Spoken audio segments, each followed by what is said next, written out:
వే gold trusted gold buyers మీరు తాకట్టు పెట్టిన బంగారాన్ని విడిపించి ఈ రోజు ఉన్న మార్కెట్ ధరకు కొనబడను. తెలంగాణలో ఉన్న ఆంధ్ర ప్రాంత వాసుల ఓట్ల సంగతి ఏంటి?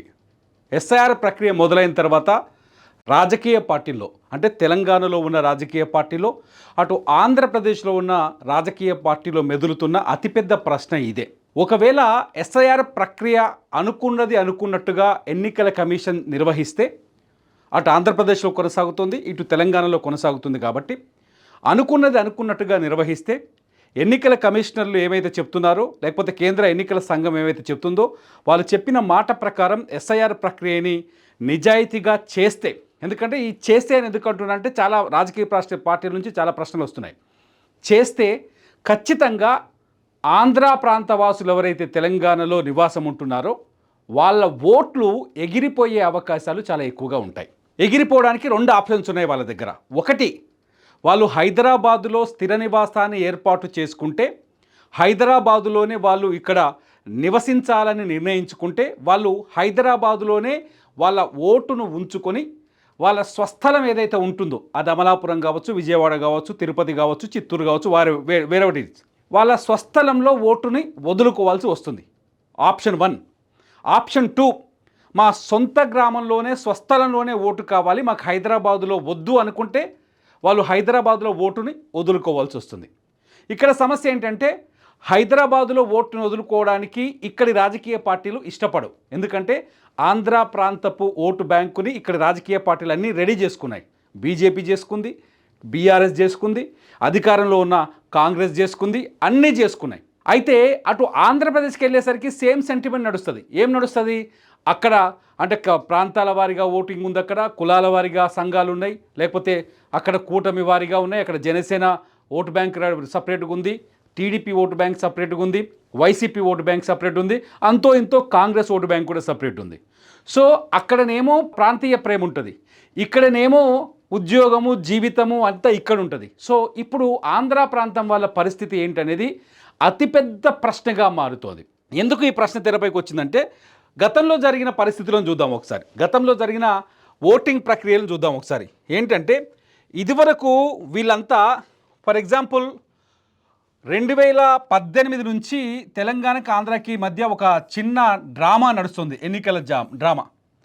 2018లో కేసీఆర్ సర్కార్ ఏం చేసిందంటే ముందస్తు ఎన్నికలకు వచ్చింది. ముందస్తు ఎన్నికలకు రావడం వల్ల ఏం జరిగింది? హైదరాబాదులో ఉన్న ఆంధ్ర ఓటర్లు ఎవరైతే ఉన్నారో వాళ్ళంతా 2018లో ఇక్కడ ఓటు హక్కును వినియోగించుకున్నారు. హైదరాబాదులో ఉన్న ఆంధ్ర ఓటర్లంతా 2018లో ఇక్కడ తెలంగాణలో జరిగిన అసెంబ్లీ ఎన్నికల్లో వాళ్ళ ఓటు హక్కును వినియోగించుకున్నారు. ఎందుకు?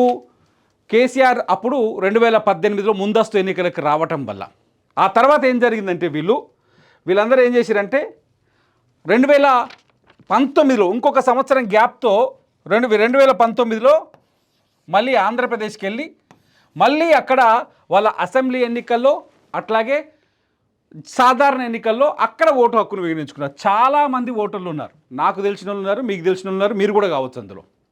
అంటే 2018 ఎన్నికల ఒక సంవత్సరం ముందు ఇక్కడ అసెంబ్లీకి వేశారు ఓట్లు, మళ్ళీ సంవత్సరం తర్వాత అక్కడ అసెంబ్లీకి వేశారు. వీళ్ళకి రెండు ఆప్షన్స్ వచ్చినాయి. ఒకటి, ఇక్కడ ఒక ఓటు అక్కడ ఒక ఓటు, అంటే ఏపీలో ఒక ఓటు టీజీ తెలంగాణ, ఇక్కడ ఒక ఓటు అక్కడ ఒక ఓటు ఉండే వీళ్ళకి. అట్లున్నోళ్ళు ఇక్కడేసిరు ఓటు అక్కడేసిరు, పెద్దగా ఈ డూప్లికేషన్ని తొలగించిన ప్రక్రియలు ఏమీ లేవు. ఇప్పుడు ఎస్ఐఆర్లో తొలగిస్తామని చెప్తున్నారు. కొందరు ఏం చేసిరంటే తెలంగాణలో ఓటేసి మళ్ళీ ఏపీకి పోయారు. ఫస్ట్ ఏం చేసిరు? తెలంగాణలో ఓటేశారు, టీజీ ఓటేసి ఏపీకి షిఫ్ట్ చేసుకొని ఏపీలో ఓటేశారు. ఓకే, అంటే రెండు ఆప్షన్లు వాడుకున్న వాళ్ళు కూడా ఉన్నారు. ఎందుకంటే ఏపీలో అక్కడ రకరకాల ఎమోషన్స్ ఉంటాయి, సొంత ప్రాంతంలో ఎవరికైనా ఉంటాయి, మనకు కూడా ఉంటాయి. సో ఏపీలో ఓట్లేసారు. ఇట్లా ఇప్పటివరకు ఓట్ల ప్రక్రియ కొనసాగుతుంది. అయితే ఎస్ఐఆర్ ఏం చెప్తుందంటే, ఎన్నికల సంఘం ఏం చెప్తుంది? డెడ్ ఓట్లు అంటే చనిపోయిన వాళ్ళ ఓట్లు, డెడ్ ఓట్లు, అట్లాగే షిఫ్ట్ అయిన వాళ్ళ ఓట్లు, అంటే ఒక ఇంటి నుంచి ఇంకొక ఇంటికి షిఫ్ట్ అయ్యి ఇక్కడ ఈ ఇంట్లు ఉంటాయి, ఆ ఇంట్లు ఉంటాయి, షిఫ్ట్ అయిన వాళ్ళ ఓట్లు, అట్లాగే డూప్లికేట్ ఓట్లు, అట్లాగే డ్యూయల్ ఓట్లు, ఇట్లా రకరకాల పేర్లు 4 రకాల ఓట్లని తొలగిస్తాం ఎస్ఐఆర్ ప్రక్రియ ద్వారా అని చెప్తుంది ఎన్నికల కమిషన్. అలా తొలగిస్తే ఏం జరుగుతుందంటే ఖచ్చితంగా ఆంధ్ర ప్రాంతంలో ఓటు కావాలా, వీళ్ళకి తెలంగాణ ప్రాంతంలో ఓటు కావాలని నిర్ణయం తీసుకోవాల్సిన పరిస్థితి ఏర్పడుతుంది. చాలామంది ఏం చేస్తారంటే సొంత గ్రామం మీద ప్రేమ ఉన్న వాళ్ళు అయితే ఆంధ్ర ప్రాంతంలోనే ఓటు ఉంచుకుంటారు. రాజకీయాలు చేయాలి, భవిష్యత్తులో రాజకీయాల్లోకి వెళ్ళాలి, గ్రామ రాజకీయాల్లోనైనా క్రియాశీలకంగా పనిచేయాలి, లేకపోతే ఊళ్ళో పొలాలు ఆస్తులు ఉన్నప్పుడు వాటి కోసమైనా ఊళ్ళో మనకు ఒక ప్రాతినిధ్యం ఉండాలి అనుకునే వాళ్ళు ఖచ్చితంగా ఆంధ్రప్రదేశ్లోనే, అంటే సొంత ఊళ్ళోనే, ఆంధ్రప్రదేశ్ అను సొంత ఊళ్ళోనే ఓట్లు ఉంచుకుంటారు.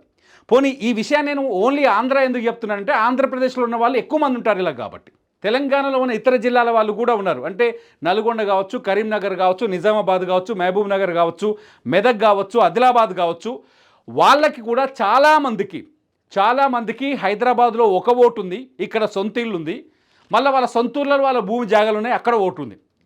విచిత్రమైన విషయం ఏంటంటే ఇక్కడ సమస్య ఎక్కడ వస్తుందంటే, ఇప్పుడు మాట్లాడాల్సిన సమస్య ఏంటంటే వీళ్ళకి ఇలా డబల్ ఓట్లు ఉన్న వాళ్ళకి ఒక సమస్య ఉంది. ఇక్కడ ఎన్నికల కమిషన్ దీనికి ఏం సమాధానం చెప్తుంది, ఈ సమస్యను ఎలా పరిష్కరిస్తారు? నిజంగా ఆధార్ కార్డు ఆధారంగా చేస్తే మాత్రం ఈ సమస్య పరిష్కారం అయి ఉంది. సమస్య ఏంటంటే ఊర్లో ఉండే ఓటు ఉంటుంది కదా,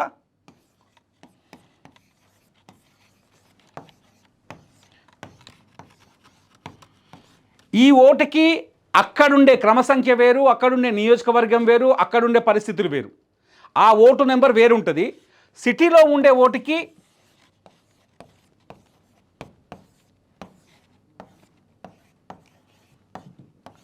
ఇక్కడుండే క్రమసంఖ్య వేరుంటుంది, ఇక్కడ నియోజకవర్గం వేరుంటుంది. అంటే అక్కడ ఓటు నెంబర్ వేరుంటుంది ఊర్లో ఓటుకి, ఇక్కడ ఓటు నెంబర్ వేరుంటుంది.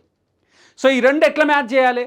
ఇంట్లో డూప్లికేట్ ఓటు అనుకోండి, ఏ ఓటు తీసేయాలి, దేని ద్వారా తీస్తారు అర్థం కాదు. కొంతకాలం వరకు ఏం జరిగిందంటే పేర్ల ద్వారానో లేకపోతే దాని ద్వారా జరిగింది. ఇప్పుడు ఎస్ఐఆర్లో ఆధార్ కార్డ్ నెంబర్ అడుగుతున్నారు.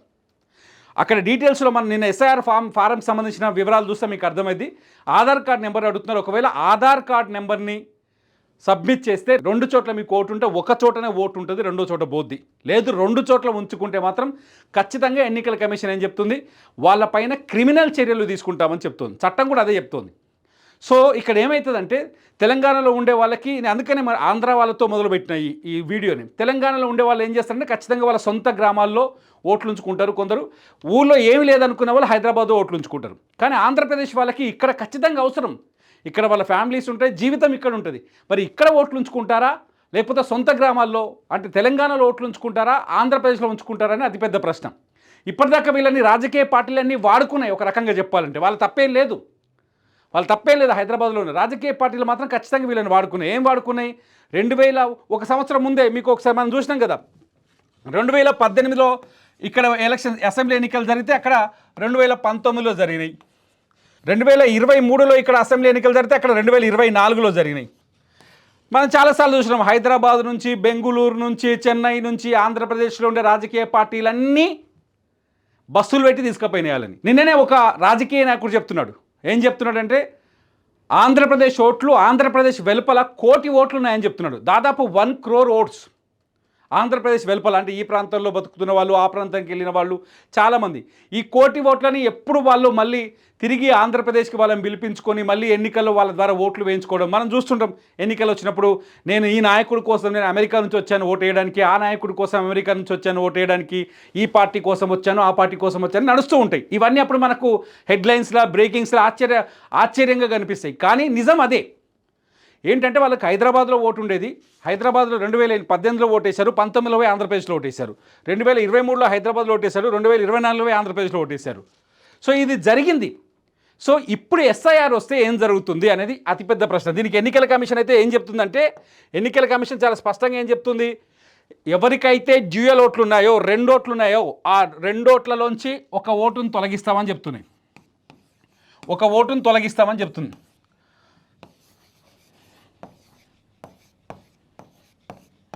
ఇదే జరిగితే నిజంగా ఎస్ఐఆర్ ప్రక్రియలో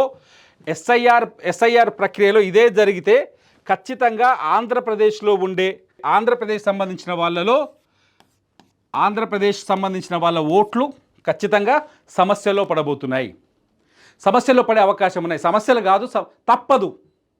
తప్పని పరిస్థితి ఏర్పడుతుంది. ఎన్నికల కమిషన్ నిజంగా దీన్ని ఆ విధంగానే స్వీకరిస్తుందా? ఇక్కడ మళ్ళా ఇంకొక డౌట్ అనుమానం ఏంటంటే, పెద్ద అనుమానం ఏంటంటే, కూకట్పల్లిలో ఉన్నారనుకోండి, తిరుమల రెడ్డి అని నాకు కూకట్పల్లిలో ఓటు ఉందనుకోండి, నాకు అదే అమలాపురంలో కూడా నాకు మళ్ళీ ఓటు ఉందనుకోండి, ఇక్కడ ఓటర్ క్రమ సంఖ్య వేరు, అక్కడ ఓటర్ క్రమ సంఖ్య వేరు, ఇక్కడ నియోజకవర్గం వేరు, అక్కడ నియోజకవర్గం వేరు.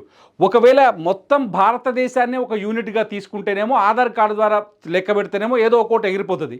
ఆధార్ కార్డు నెంబర్ వేయలేదనుకోండి, నేను ఆధార్ కార్డు నెంబర్ వేయాల్సిన అవసరం నాకు లేదని వేయలేదనుకోండి, ఇక్కడ ఎస్ఐఆర్ పరిధిలో నీ ఓటు ఉంటుంది, అక్కడ ఎస్ఐఆర్ పరిధిలో నీ ఓటు ఉంటుంది.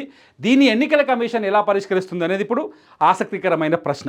ఈ సమస్యకి పరిష్కారం ఎలా చూపిస్తుంది అనేది కొంత ఆసక్తికరమైన ప్రశ్న, కొందరు లేవనెత్తుతున్న ప్రశ్న. ఈ ప్రశ్నకు సమాధానం ఎన్నికల కమిషన్ దగ్గర ఉందా లేదా అనేది ఇప్పుడు కొంత ఆసక్తికరంగా మారుతోంది. ఆ ఛాన్సే లేదు. ఆధార్ కార్డు నెంబర్ ఖచ్చితంగా ఇప్పుడు ఇచ్చిన ఎన్యూమరేషన్ ఫామ్లో నమోదు పెట్టాల్సిందే అని ఒకవేళ ఎన్నికల ఏదో బిఎల్ఓలు ఖచ్చితంగా ఆధార్ కార్డ్ నెంబర్ నమోదు చేయాల్సిందే అని ఒక నిబంధన పెట్టి ఆధార్ నెంబర్ వేయించారనుకోండి, ఖచ్చితంగా హైదరాబాదులో ఉన్న ఆంధ్ర వాళ్ళకి ఆప్షన్ ఎంచుకోక తప్పని పరిస్థితి ఏర్పడుతుంది. నాట్ ఓన్లీ ఆంధ్ర, గుజరాత్, పంజాబ్, మిగతా మరాఠీ వాళ్ళందరికీ కూడా ఈ పరిస్థితి వస్తుంది. ఎందుకు ఆంధ్ర వాళ్ళంటే మన తెలుగు వాళ్ళు కాబట్టి, తోటి తెలుగు వాళ్ళు కాబట్టి నేను చెప్తున్నాను. ఖచ్చితంగా ఇక్కడ ఉంచుకోవాలా ఓటు, ఆంధ్రాలో ఉంచుకోవాలనేది అతిపెద్ద ప్రశ్నగా మారబోతుంది. మీ అభిప్రాయం ఏంటి? ఈ విధానం పైన, ఎస్ఐఆర్ ప్రక్రియలో వచ్చే ఈ సమస్య పైన మీ ఒపీనియన్ ఏంటి? ఏం చేస్తే బాగుంటుంది? మీ అభిప్రాయాల్ని ఈ వీడియో కింద కామెంట్ చేయండి. చూస్తూనే ఉండండి SUTV. నా పేరు తిరుమల్.